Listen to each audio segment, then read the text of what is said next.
Hi, my name's Connor Miller. Today we are at the Early Ford V8 Museum, and we are with a bunch of the 2026 X-Cuppers.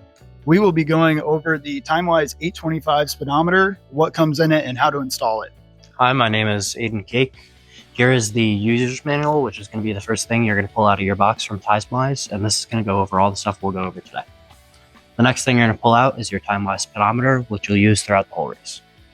Hi, my name is Jackson Sante. I'm also from South State. The second thing you're going to get in your box is just going to keep this here, and you're also going to get that with these alpha magnets. You're going to want to put these magnets on your wheel mounted here, and then you're going to route this from your speedometer here all the way down to your wheel, something like this. Hi, my name's Calvin. I'm also with Alpha State Motorsport Program. The last thing you're going to get in your kit is this power supply. You can hook it up to any ground in your car or any 12-volt supply. Now that we've shown you the speedometer, we'll show you how to mount it on a car. All right, now we are down here at the wheel. We will be explaining how to run your transducer and how to mount your magnets. So once you have your vehicle jacked up off the ground safely and you have your wheel off, you're going to take your transducer and route it in a way that it won't be causing any road debris or anything like that down from your speedometer. You're going to want to mount it to your tie rod end on the knuckle here, so that way when the wheel turns, it will turn with it and you won't get a messed up reading or just a reading panel. When you're mounting it, this is all adjustable here.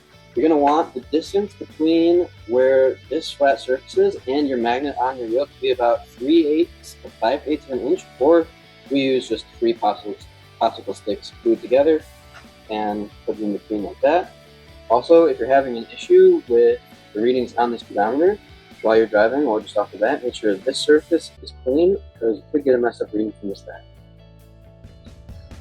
The next thing that we'll be talking about is mounting the magnets on the wheel. As long as the magnet is on a portion of the wheel that will spin, whether that's a brake drum or internal to the rotor, it doesn't matter because it's counting the rotations. We choose to do it on the wheel because it's easier to do rather than taking your hub apart, and it's easier to troubleshoot. If your speedometer is not reading, you'll be able to tell pretty easily if you have your magnets. We mount 2 magnets, which is standard practice, so that every revolution counts 2 pulses. You'll want to clean the rim and epoxy it with JB Weld or any kind of stuff that will keep it, that will avoid the heat, so the magnets don't get thrown off in the middle of the day. The other thing that the book says that you can do is mounting it on the drive shaft. We try to avoid that because it will get thrown off. It's higher revolutions and it's only 1 magnet, so it's not as precise. Also, you'll want to mount it on the inside non-drive wheel. So if your car is a rear wheel drive, you'll mount it on the front driver's side so that you're not spinning the wheel and getting inaccurate readings. All right, now we're working on plugging the speedometer in. This car has the battery behind the passenger seat, but it's the same whether your battery's in the trunk, under the hood, whatever. So here in the back of this 46 Ford, we have our car battery, our 12-volt car battery, actually in the inside of the car. It doesn't really matter if the battery is in the inside or underneath your hood. You can hook it up either way. So in your Timewise kit, you're going to get your power supply. You've got your positive or your negative side and your positive side, and you're going to hook up these little gold loops directly to your battery. You can see here that we already have one hooked up. This is our negative terminal, and this is our positive. And then on the other side of that power supply, you're going to connect that directly to your speedometer like so. That way you get an accurate reading and you can track your speed. As you can see, we hooked the Timewise speedometer straight up to the battery terminals. In the manual, it says that you need an auxiliary battery.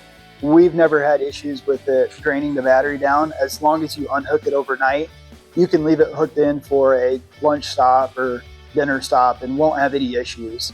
The other thing to note is that this is a 12-volt battery. The speedometer can only run off 12 volts. If you have a 6-volt battery, you will have to do something else to power the speedometer. All right, now we are going to look at mounting the speedometer and what you need to be able to do every day. Hey guys, just wanted to talk about the way you're going to mount your speedometer inside the car. You're going to want to make sure the speedometer is easy to read and easy to see while you're driving down the road, such as this one over here. You're also going to want to make sure the speedometer is easy to remove, as you're going to have to be able to unplug and plug in the transducer cable and adjust the factors on the back of the speedometer from a day-to-day basis. Timewise does not come with a standard mount in every speedometer. That's kind of up to you to figure out. As you can see, this one is a nice 3D printed one, but a 4-inch piece of PVC also works for sliding your speedometer in and out of. This makes it easy so that you can rotate it if you need to, or pulling it in and out every day to plug in the transducer along with moving your factor or checking any of that. Now, mounting it to your column or your dash or wherever you want it is still going to be up to you, but this gives you a pretty good start. And some final tips: if your speedometer is jumping around, you've probably lost power. You need to check that 15 amp inline fuse, or check the hookup to either the battery or the speedometer. Another thing is the 4-inch PVC mounts, and also if you come to a complete stop and your speedometer is reading wrong, you're going to want to take this faceplate here off